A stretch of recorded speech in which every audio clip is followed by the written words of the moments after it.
Let's have a look at the debates in the House. There was a couple of really interesting moments, and it's all about the anti-smoking bill going through.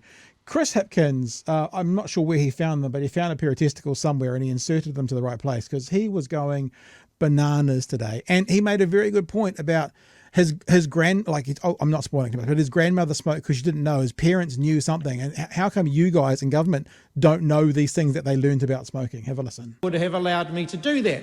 But the thing is, my grandmother at that point didn't know better, because the overwhelming evidence that now exists didn't exist 40 odd years ago.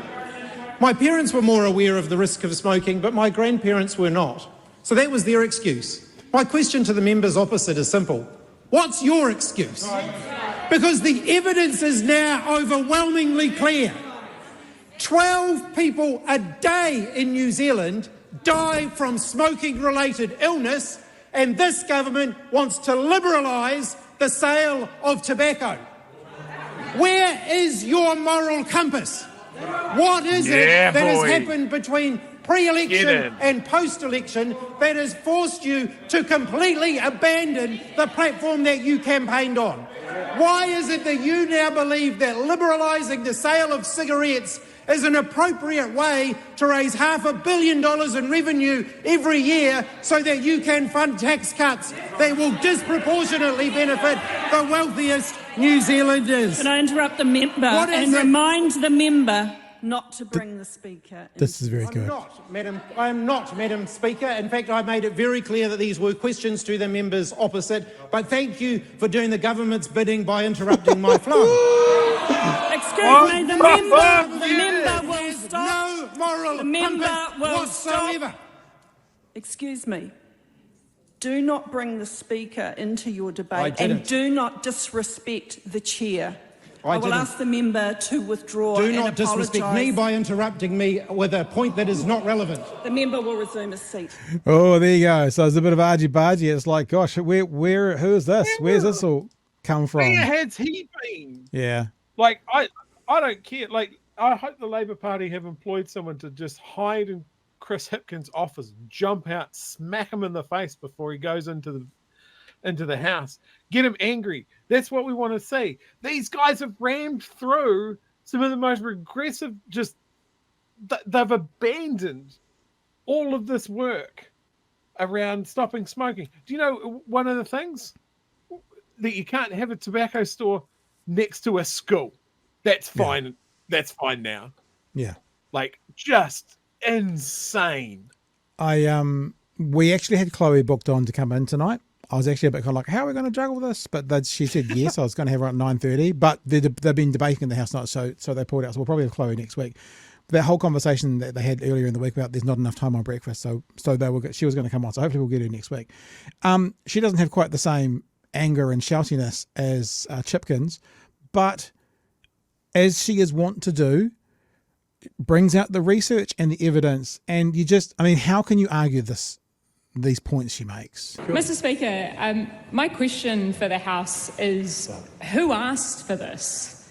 Because freely and frankly, what a looking question. through the Select Committee submissions and the public outcry that we've seen in response to this track of agenda from this government and the support that we saw when this world-leading legislation came in, is that the only entities that we can identify who are asking for this legislation to go through the House today are New Zealand First and the tobacco industry. And Madam Speaker, if that doesn't give you a clue of who this legislation serves, then I do not know what does. Madam Speaker, the next question is, why is this legislation going through under urgency? Because we've had a lot of back and forth over the last few days about the fact that this government is ramming through an agenda under urgency without any regard for convention or public input, the select committee processes that would usually occur when legislation is before the House. And the argument that we've frequently heard in response is, well, there was an election. And an election therefore means that, with all of the things that we went out and said that we would do, well, we can just do that. without any regard for parliamentary scrutiny, without any regard for due process or the usual protocols of this place.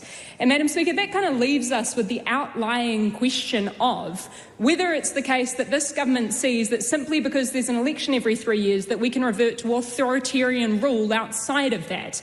Because, Madam Speaker, that does fall as a question to the feet of this government.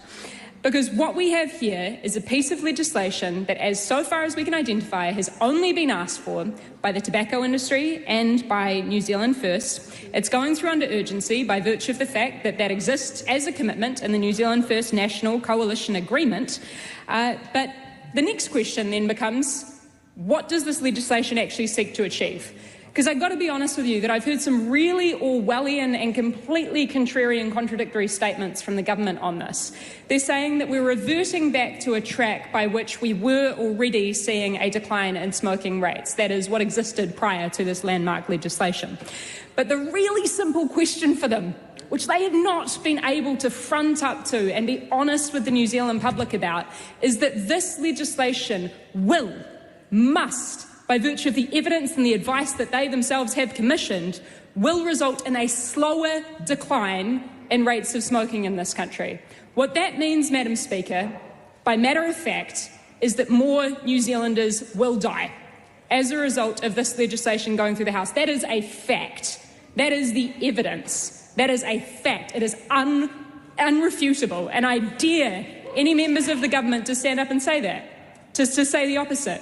Because what this bill does is slow down the reduction in smoking rates, therefore meaning that a product that kills 50% of its consumers will continue to do so while there are slower rates of people coming off of smoking.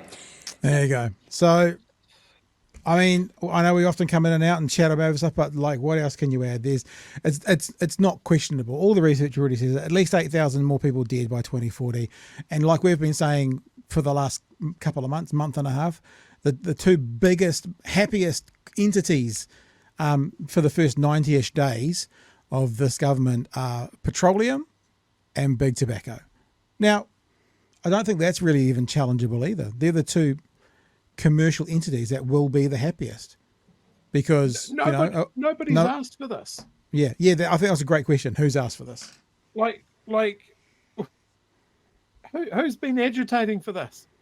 It hasn't been from the public.